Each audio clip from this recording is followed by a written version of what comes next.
Good afternoon, everyone. So today we will have our short interview together with our resource teacher, Ma'am Yolanda Gabayeron. Good afternoon, ma'am.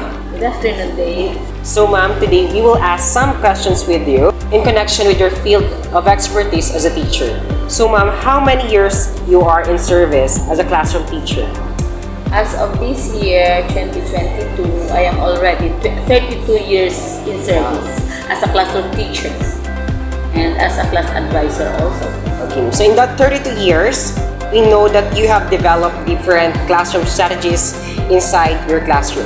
So can you share with us, ma'am, what are these different classroom strategies you have developed and employed as a teacher? So talking about classroom strategies, there are so many classroom strategies we can employ. It depends on the set of learners we have. Yes. So in choosing the strategies we are using in a particular class, we will first know the capacity, especially the learning ability of the learners, so that we can choose what strategy is suited for them to learn effectively during our class.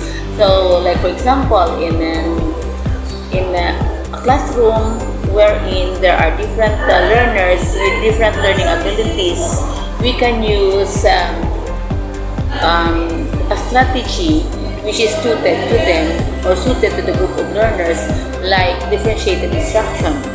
So when we use differentiated instruction, we can use different strategies to certain group of learners. So we are doing the grouping of the learners according to their learning ability, and we are giving different activities to certain groups which they can do the activity according to their learning ability.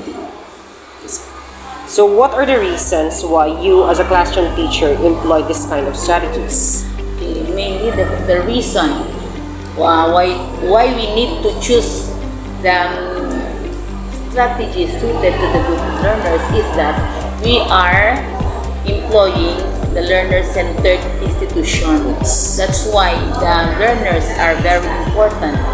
So we need to choose the strategies suited to their learning ability in order for them to learn effectively the skills which they need to learn. So as you employ these strategies, do they become effective? Why or why not? In some cases, since we are choosing the strategies suited to the learners or to the group of learners, usually if the strategies used is suited, then this is more effective. But of course, not all. There are some groups which need another strategy. So if this will happen, then we choose another strategy so that the learners can learn effectively.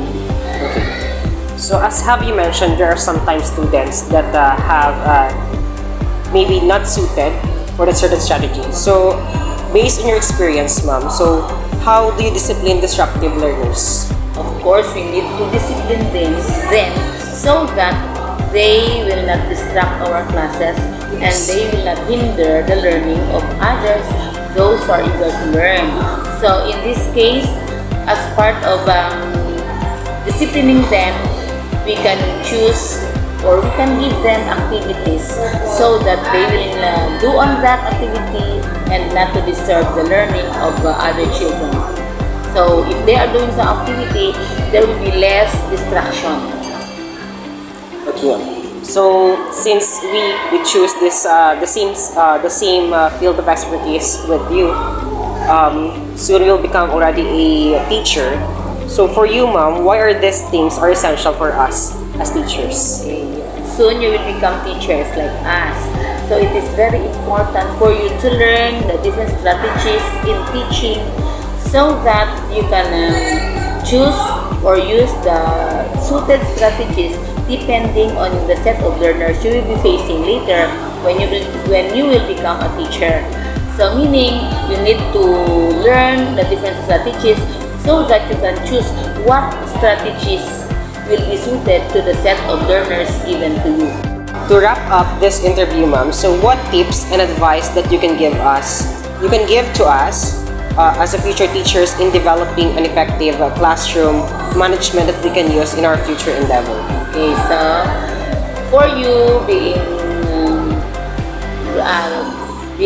being teacher someday, so I would advise you to love teaching. If you love teaching, the rest will follow. Yes. So whatever learners you will have someday, learn to love also your learners so that you can do better to make them learn. You can choose the strategies they need or the skills they need in order for them to become productive, especially in our society of this in times of we call this Gen Z's learners. Okay?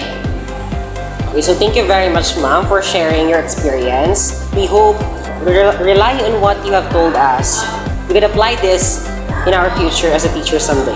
Thank you so much, ma'am. Okay, thank you so much also. Good luck to your journey Thank you. as a teacher someday.